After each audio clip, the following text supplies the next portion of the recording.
Welcome to Cool Plugins. In this video, I will show you how you can design category templates for the Event Calendar plugin by using the Single Page Builder Pro plugin. For this, go to the Events page template under the Event add-on submenu and add a new template. Select the category page to design category templates and other options according to your preferences and publish it. Now go to Events Categories under the Events submenu and view the category.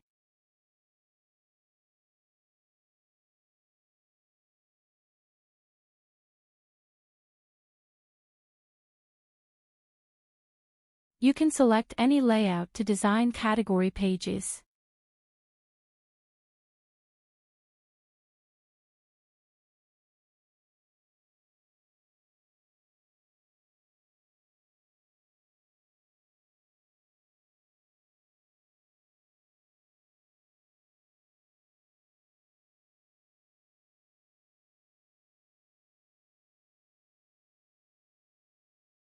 Thanks for watching this video.